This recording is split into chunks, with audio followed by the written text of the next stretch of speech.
Hello guys. आज की हम वीडियो में टाइप्स ऑफ रिसर्च मेथड्स पढ़ेंगे। हम देखेंगे कौन से रिसर्च मेथड्स हैं जो हम अडॉप्ट कर सकते हैं अपनी रिसर्च में। सबसे पहले है क्वालिटेटिव रिसर्च। क्वालिटेटिव रिसर्च में हम जो रिसर्च के जो फिनोमेना हैं उनको एक्सप्लोर करते हैं और उनको अंडरस्टैंड करने की कोशिश करते हैं कि उनका मीनिंग क्या है उसके बिहाइंड। हम फोकस करते हैं कॉन्टेक्स्ट क्या है, डेप्थ क्या है, इनसाइट क्या है, इससे रिस्पेक्टिव कि इरिस्पेक्टिव कि न्यूमेरिकल डाटा क्या है। क्योंकि क्वांटिटेटिव रिसर्च में हम न्यूमेरिकल डाटा पे फोकस करते हैं, लेकिन क्वालिटेटिव रिसर्च में हम सिर्फ कॉन्टेक्स्ट, डेप्थ और इनसाइट पे फोकस करते हैं। क्योंकि इसके करैक्टरिस्टिक्स में अगर हम देखें कि नॉन न्यूमेरिकल डाटा होता है, हमने ऐसा डाटा कलेक्ट करना होता है जो जो कि डिस्क्रिप्टिव डाटा हो, जो कि वर्ड्स पे बेस करता हो या इमेजेस पे बेस करता हो। कोई भी इमेज आप देख लें या उसको इंटरप्रेट करें, या वर्ड्स हैं उनको इंटरप्रेट करते हैं जाके। अगर हम लिटरेचर की रिसर्च देखें, वहाँ पर अगर हम रिसर्च करते हैं तो वहाँ पे हम क्या करते हैं कि हम जो वर्ड्स हैं उनको इंटरप्रेट करते हैं, या फिर कोई साइकोलॉजिकल रिसर्च करें तब भी हम जो है कुछ साइकोलॉजिकल रिसर्च है वो भी इमेजेस पे बेस्ड होती है, तो हम वहाँ से डिस्क्रिप्टिव डाटा लेते हैं। तो यहाँ पे नॉन न्यूमेरिकल डाटा होता है। फिर ये ओपन एंडेड होता है, क्योंकि यहाँ पे जो एटीट्यूड्स होते हैं, बिहेवियर्स होते हैं या मोटिवेशन होती है, उनकी हम इन डेप्थ एनालिसिस करते हैं, उनकी इन डेप्थ एक्सप्लोरेशन करते हैं। हमें उन्हें इन डेप्थ में पढ़ते हैं, लेकिन वो ओपन एंडेड होते हैं क्योंकि एटीट्यूड्स जो हैं वो बदलते रहते हैं। साइकोलॉजी में भी अगर रिसर्च पढ़ें या सोशियोलॉजी में भी रिसर्च करें, तो फिर वहाँ पर हम देखते हैं कि बिहेवियर जो हैं वो टाइम टू टाइम चेंज होते रहते हैं। हर इंसान का बिहेवियर जो है वो चेंज होता है, एटीट्यूड्स भी चेंज होते हैं, मोटिवेशंस भी चेंज होती हैं।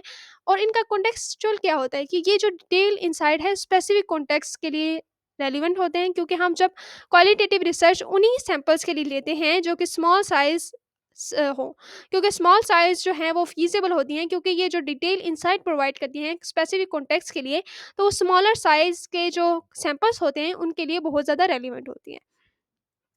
फिर अगर हम मेथड देखें कि हम क्वालिटेटिव रिसर्च में कौन से मेथड अडॉप्ट कर सकते हैं, मोस्टली कौन से मेथड अडॉप्ट करते हैं, जो कि इंटरव्यू है, in depth open ended conversation होती है। हम पर्सनल पर्सपेक्टिव के साथ, हम पर्सन के साथ इंटरव्यू करते हैं। हम उसकी जो ऑब्जर्वेशन होती है, एटीट्यूड्स होते हैं, बिलीव्स होते हैं पर्सन के, उससे ओपन एंडेड कन्वर्सेशन करके उसकी जो राय होती है उसके बारे में जानने की कोशिश करते हैं इंटरव्यूज़ के। तो फोकस ग्रुप क्या होता है कि हम किसी ग्रुप के साथ डिस्कशन करते हैं। इंटरव्यूज़ में क्या होता है कि हम पर्सन जो है वो एक पर्सन के साथ इंटरव्यू कर रहा होता है, या फिर कुछ ज़्यादा लोग होते हैं पर्सन के साथ इंटरव्यू कर रहे हैं। लेकिन ये यहाँ पे सिंगल एंटिटी होती है। लेकिन फोकस ग्रुप में क्या होता है कि एक पूरे ग्रुप की जो कलेक्टिव एटीट्यूड होता है या बिलीफ होता है, या किसी स्टेट का अगर समझ लें कि हमने किसी स्टेट का या एथनिक ग्रुप का जो व्यूज़ हैं, बिलीव्स हैं, एटीट्यूड्स हमने मालूम करने हैं, तो यहाँ पे हम ग्रुप फोकस जो है वो मेथड अडॉप्ट करेंगे। फिर ऑब्जर्वेशन भी होती है। एक जो होता है ऑब्जर्वेशन, कि अगर आप इंटरव्यूज़ भी नहीं करना चाहते, फोकस ग्रुप्स भी मेथड और आप नहीं करना चाहते, तो आप ऑब्जर्वेशन करते हैं कि आप जो है किसी भी एरिया के पीपल के साथ, या जो भी आपके ऑब्जर्वेंट हैं, या फिर जिनको पे आप अपना एक्सपेरिमेंट करना चाहते हैं, आप उन्हें सिर्फ ऑब्जर्व करते हैं। फिर उनके जो बिहेवियर होते हैं उनको अंडरस्टैंड करते हैं, फिर आप उनको नोट डाउन करते हैं कि ऑब्जर्वेशन के थ्रू, ना कि आप उनसे बिल्कुल भी कांटेक्ट नहीं करते हैं। कांटेक्ट किए बगैर आप जो है अपने ऑब्जर्वेशन करते हैं और उन्हें अपनी जो इन्फॉर्मेशन है वहाँ से गैदर करते हैं। यहाँ पे एग्जांपल क्या होते हैं कि studying teachers attitude toward educational technology by interviewing them about their experiences and views. आप जो है स्टडी करते हैं टीचर का एटीट्यूड टुवर्ड एजुकेशनल टेक्नोलॉजी। आप एजुकेशनल टेक्नोलॉजी के बारे में जो टीचर्स का एटीट्यूड है, वो आप नोट डाउन करते हैं, इंटरव्यू करते हैं उनके साथ, और उनके एक्सपीरियंसेस, व्यूज़ और पर्सपेक्टिव जो हैं उनसे उनके बारे में जानने की कोशिश करते हैं। यहाँ पे हमारी क्वालिटेटिव रिसर्च खत्म होगी। अब हम क्वांटिटेटिव रिसर्च की तरफ चलते हैं कि कैसे जो है क्वालिटेटिव रिसर्च और क्वांटिटेटिव रिसर्च दोनों आपस में डिफरेंट है। पहले तो हम नेम में ही डिफरेंस है, वो क्वालिटेटिव है और ये क्वांटिटेटिव है। तो सबसे पहले जो उसका पर्पस क्या होता है कि यहाँ पे हम न्यूमेरिकल डाटा और स्टैटिस्टिक एनालिसिस देखते हैं कि न्यूमेरिकल डाटा हम यहाँ पे फैक्ट्स और फिगर्स और जो इंसाइट होते हैं ना, नंबर्स होते हैं, उन पे हम ज़्यादा फोकस करते हैं। लेकिन क्वालिटेटिव रिसर्च में हम क्या करते होते थे कि हम वहाँ पर जो वेरिएबल्स हैं उनकी रिलेशनशिप नहीं देखते थे। लेकिन यहाँ पे जो क्वालिटेटिव रिसर्च है उसमें हम स्टैटिस्टिक रिलेशनशिप्स देखते हैं कि कौन सा वेरिएबल, ए वेरिएबल जो है वो बी वेरिएबल के साथ किस तरह इंटरैक्ट कर रहा है, और उसके जो हम कोई फार्मूलाज लगाते हैं उसके थ्रू हम जो है अपने वेरिएबल्स को फाइंड आउट करते हैं। फिर हम यहाँ पे जो अगर कैरेक्टरिस्टिक्स की तरफ देखें तो न्यूमेरिकल होता है यूज़, हम नंबर करते हैं, स्टैटिस्टिकल एनालिसिस करते हैं। ये स्ट्रक्चर होता है क्योंकि हम जो एक फिक्स डिज़ाइन जो है, एक फिक्स फार्मूला जो है उसके थ्रू हम अपनी जो हाइपोथेसिस जनरेट कर रहे होते हैं, हम अपने वेरिएबल्स बना रहे होते हैं, तो फिर वो एक फार्मूला होता है, स्टैटिस्टिकल फार्मूला होता है। स्टैट्स में आपने फार्मूलेस पढ़े होंगे, तो वहाँ पे जो सब स्टैट्स में फार्मूले होते हैं वो फार्मूलों को हम चेंज नहीं कर सकते हैं। तो इसी तरह क्वांटिटेटिव रिसर्च में हम अगर कोई भी फार्मूला लगाते हैं तो वो आपने उसको एक फिक्स डिज़ाइन हो जाता है ना, फार्मूला तो फिक्स्ड होता है। तो उसके अकॉर्डिंग अगर आप हाइपोथेसिस जनरेट करते हैं, वेरिएबल जनरेट करते हैं, तो वो स्ट्रक्चर हो जाएगा, उसी के अकॉर्डिंग उसकी जो आंसर है वो आएगा। लेकिन जो क्वालिटेटिव रिसर्च होता है उसमें आपने ऑब्जर्वेशन करनी होती है। यहाँ पे कोई ओपन एंडेड होता है क्योंकि आप ऑब्जर्वेशन कर रहे होते हैं लोगों के एटीट्यूड्स, बिहेवियर जो कि चेंज हो जाता है, वेरिएबल चेंज होते रहते हैं वहाँ पर। और यहाँ पर जो है, जो ग्रुप होता है वो हम लार्जर पॉपुलेशन के अकॉर्डिंग भी हम जो है फाइंडिंग्स जो है वो कर सकते हैं, क्योंकि क्वांटिटेटिव रिसर्च मोस्टली जो है लार्ज पॉपुलेशन के लोगों के लिए की जाती है कि आपके पास जब लार्ज पॉपुलेशन का सैंपल हो तो फिर आप उसके अकॉर्डिंग जो है अपनी क्वांटिटेटिव रिसर्च कंडक्ट करते हैं। फिर उसके बाद कौन से मेथड्स हैं, सबसे पहला मेथड है सर्वे। आप जो है अपना न्यूमेरिकल डाटा है जो लार्ज सैंपल्स का है, क्वेश्चनेयर करते हैं, सर्वेस करते हैं, लोगों के पास जाते हैं, उन्हें क्वेश्चन देते हैं, फिर वहाँ से आप उनसे क्वेश्चनेयर रिसीव करते हैं और उन्होंने जो भी फिल आउट किया होता है उसके अकॉर्डिंग आप अपने सर्वे करते हैं और उसी के अकॉर्डिंग अपनी फाइंडिंग और रिजल्ट आउट निकालते हैं। फिर आप एक्सपेरिमेंट्स भी करते हैं। एक्सपेरिमेंट करते हैं कि आपका जो कंट्रोल स्टडी है to test hypothesis often with variable manipulate for specific results. आप जो है एक्सपेरिमेंट करते हैं कि कौन सा वेरिएबल अगर आप चेंज करें, अगर आप ए वेरिएबल चेंज कर दें तो कैसा रिजल्ट आएगा, बी वेरिएबल चेंज करेंगे तो ए पे कैसा असर पड़ेगा, अगर आप सी चेंज करते हैं तो किस तरह ए और बी पे उस पर इफेक्ट होगा। तो यहाँ पे एक्सपेरिमेंट में आप क्या करते हैं कि कंट्रोल स्टडी करते हैं, हाइपोथेसिस को टेस्ट करते हुए साइंटिस्ट जब भी अपनी हाइपोथेसिस को टेस्ट करते हैं तो अपना एक्सपेरिमेंट करते हैं, तो वो अपनी जो वेरिएबल्स हैं उनको मैनिपुलेट करके कोशिश करते हैं कि कौन सा इस वेरिएबल को चेंज करने से रिजल्ट पे क्या इफेक्ट पड़ेगा। फिर आप सेकेंडरी डाटा एनालिसिस करते हैं कि जो पहले से एग्जिस्टिंग डाटाबेस होते हैं उनके अकॉर्डिंग आप ट्रेंड्स और पैटर्न्स को एनालाइज करते हैं।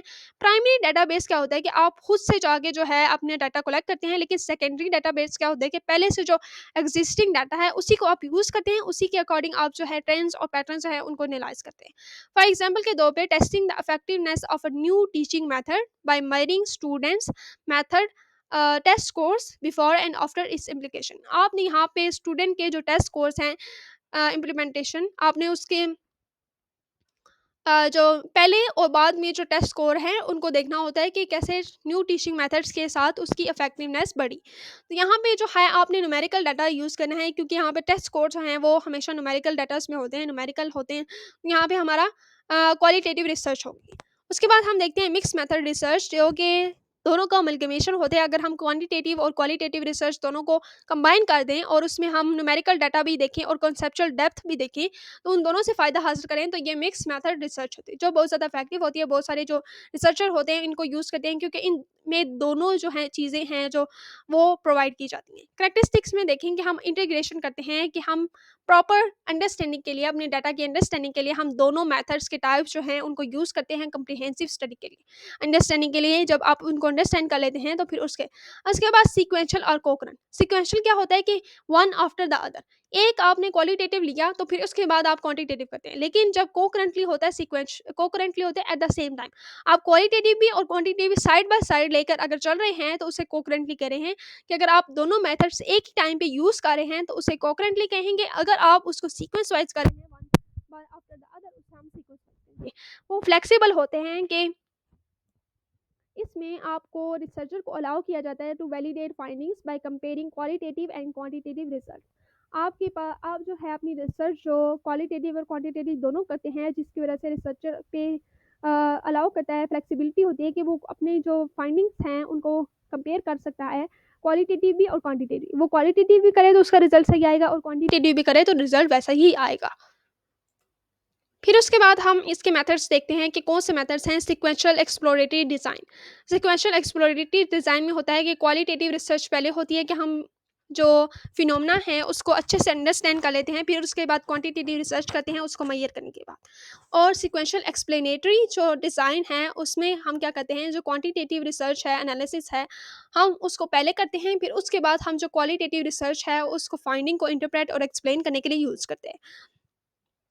को-करंट ट्रायंगुलेशन क्या होता है कि हम क्वालिटेटिव और क्वांटिटेटिव जो मेथड्स होते हैं उनको साइमल्टेनियसली लेकर चलते हैं कम्प्रिहेंसिव पर्सपेक्टिव के लिए, क्योंकि यहाँ पे दोनों साथ में मिलके काम करते हैं। तो फॉर एग्जांपल के दो के पे सर्विंग स्टूडेंट टेस्ट स्कोर यहाँ पे क्वांटिटेटिव रिसर्च आ गया, then conducting focus group to understand their experiences with teaching method जो है क्वालिटेटिव आ गया, टीचिंग मेथड कैसे होता है, उसका क्या इम्पैक्ट होता है, यहाँ पे क्वालिटेटिव, ये दोनों मिक्सचर आ गया। फिर अगर हम ग्राफ के थ्रू या मैप के थ्रू देखें, रिसर्च मेथड्स मैप क्वांटी क्वालिटेटिव में है कि हम मेजर करते हैं एटीट्यूड्स, करते हैं मीनिंग फाइंड करते हैं, एक्सपीरियंसेस फाइंड करते हैं।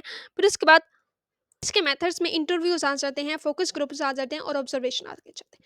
फिर उसके बाद अगर क्वांटिटेटिव रिसर्च के बारे में देखें तो हमने उसमें वेरिएबल्स को एनालाइज करना होता है, स्टैटिस्टिक एनालिसिस करनी होती है, हमने उसके अकॉर्डिंग जो है अपनी फाइंडिंग को जनरेट करना होता है। तो उसके मेथड्स में सर्वे आ जाते हैं, एक्सपेरिमेंट्स आ जाते हैं, सेकेंडरी डाटा एनालिसिस आ जाता है।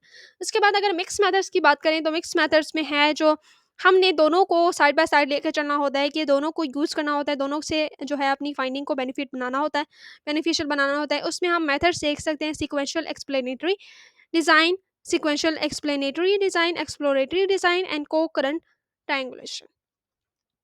आई होप कि आपको सब कुछ समझ आ गया होगा। अगर कुछ भी समझ नहीं आया तो आप जो वीडियो के कमेंट्स में पूछ सकते हैं, और अ, इसके अलावा जो इस पे अलग से वीडियोस बनी हुई हैं रिसर्च प्रोसेस के बारे में, हाइपोथेसिस के बारे में, उसको भी आप देख सकते हैं। आई कार्ड ऊपर शो हो रहा होगा, वहाँ से भी आप उसको देख सकते हैं। Thank you for watching. If you like this video, share and subscribe with your friends and hit the bell icon.